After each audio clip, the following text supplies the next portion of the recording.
wabarakatuh. Salam sejahtera bagi kita semua. Semoga kita selalu dalam keadaan sehat, baik jasmani maupun rohani. Perkenalkan, nama saya Siti Rubaya Ajwariah. Saya selaku Ketua Kelompok dari Genusian 1 Universitas Nusa Putra. Perkenalkan, nama saya Neng Prapti sebagai anggota dari kelompok Genusian 1 Universitas Nusa Putra Sukabumi. Dalam video kali ini, kami akan mempresentasikan hasil analisis kami mengenai kasus yang diberikan pada kompetisi mahasiswa KBMK 2023 bidang audit investigatif.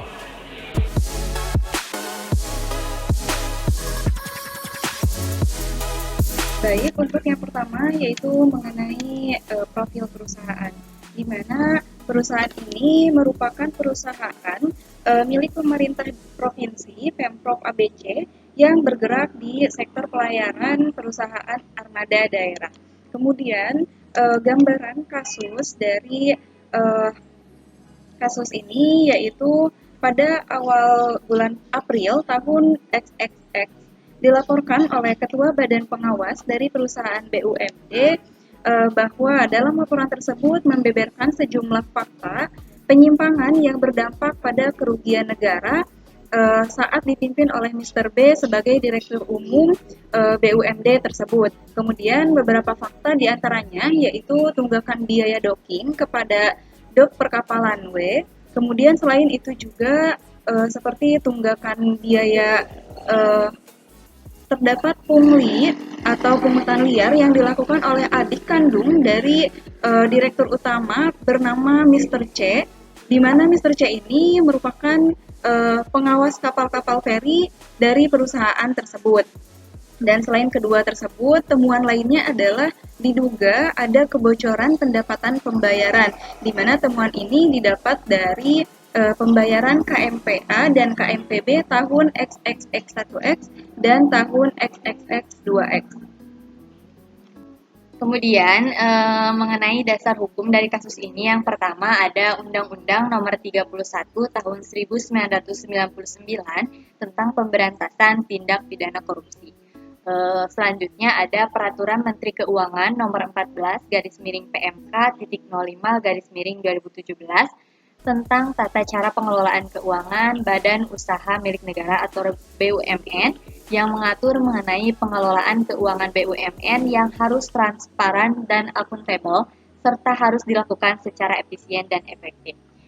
Dan dasar hukum yang ketiga yaitu Peraturan Menteri Keuangan Nomor 113/PMK.05/2012 tentang pedoman pengalokasian dan penyaluran dana subsidi angkatan pelayaran perintis yang mengatur mengenai pengalokasian dan penyaluran dana subsidi angkutan pelayaran perintis yang harus dilakukan dengan transparan dan akuntabel serta harus selesai dengan ketentuan yang berlaku.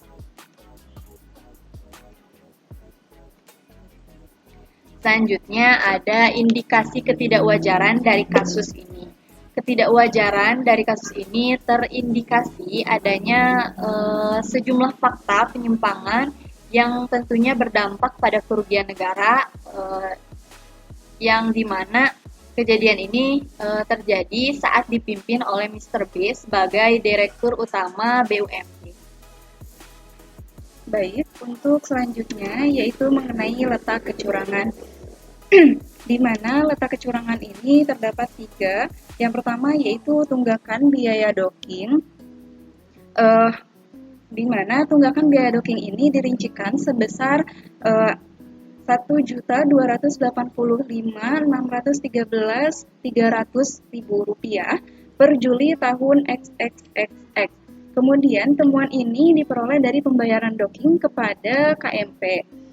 Biaya docking ini yang seharusnya sudah dibayarkan oleh Satker Perhubungan Darat Provinsi ABC, Kementerian Perhubungan terindikasi tidak dibayarkan oleh perusahaan dan menyebabkan terjadinya tunggakan dan memberikan kerugian pada badan usaha milik daerah atau BUMD tersebut.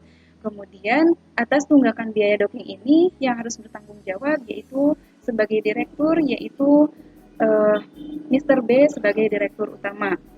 Kemudian letak kecurangan kedua yaitu terdapat pungutan liar atau pungli, di mana pungli ini yang dilakukan oleh Mr. C selaku pengawas kapal feri dari perusahaan tersebut, di mana beliau mengambil tarif per trip sebesar Rp500.000.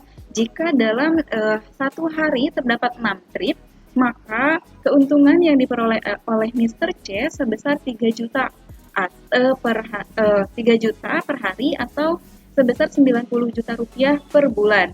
Nah, pungutan liar ini secara langsung tidak merugikan bagi pihak BUMD, tetapi kepada pengguna kapal motor penumpang atau KMP Tanjung 123 di dermaga 345 yang harus yang dikenakan tarif tersebut. Kemudian yang letak kecurangan terakhir yaitu kebocoran pendapatan pembayaran, di mana kebocoran pendapatan pembayaran ini sebesar 10% dari nilai kontrak yang seharusnya menjadi pendapatan cash perusahaan, namun pada nyatanya tidak ada pemasukan sama sekali.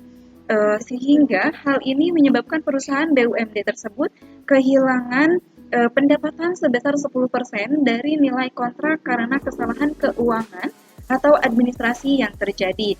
Kemudian dalam kerugian ini Mr. B selaku Direktur Utama perusahaan BUMD yang harus bertanggung jawab. Selanjutnya yaitu potensi kerugian dan penanggung jawabnya. Seperti yang sudah dikatakan bahwa kerugian yang pertama yaitu kerugian atas tunggakan biaya docking, dan yang harus bertanggung jawab yaitu Mr. B selaku Direktur Utama BUMD. Kemudian kerugian kedua yaitu kebocoran pendapatan pembayaran, di mana yang bertanggung jawab juga Mr. B selaku Direktur Utama BUMD. Dan kerugian terakhir yaitu atas pungutan liar, dan yang bertanggung jawab yaitu Mr. C selaku adik kandung dari Mr. B. Baik, pembahasan yang terakhir yaitu mengenai langkah bagaimana untuk membuktikan kecurangan pada kasus ini. Secara garis besar, langkah untuk membuktikan kecurangan dalam kasus ini yaitu dengan cara melakukan audit investigatif, di mana audit investigatif ini dibagi ke dalam 6 tahap, yaitu ada tahap perencanaan, lalu pengumpulan bukti, ada evaluasi bukti, selanjutnya ada pelaporan, dan yang terakhir tindak lanjut. Tahap yang pertama itu tahap pra-perencanaan. Tahap ini dilakukan dengan mengumpulkan data informasi dan menganalisis adanya indikasi korupsi. Selanjutnya ada tahap perencanaan. Tahap ini dilaksanakan dengan pengembangan hipotesis kejahatan dan perencanaan audit. Selanjutnya ada tahap pengumpulan bukti. Auditor akan mengumpulkan bukti-bukti yang dianggap sebagai bukti hukum guna mengungkap kasus fraud seperti tindak pidana korupsi yang terjadi pada kasus ini. Selanjutnya ada tahap evaluasi bukti. Nah, bukti-bukti yang ada akan dianalisis untuk melihat kesesuaian bukti dengan hipotesis. Lalu di tahap pelaporan bukti akan disusun laporan audit investigatif sebagaimana bukti dokumentasi bahwa auditor telah melakukan tugasnya sesuai dengan prosedur yang berlaku.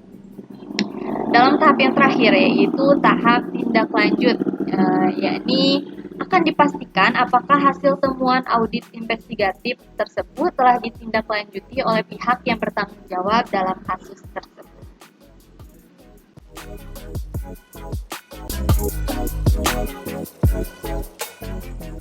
Terima kasih, sekian yang dapat kami sampaikan. Wassalamualaikum warahmatullahi wabarakatuh.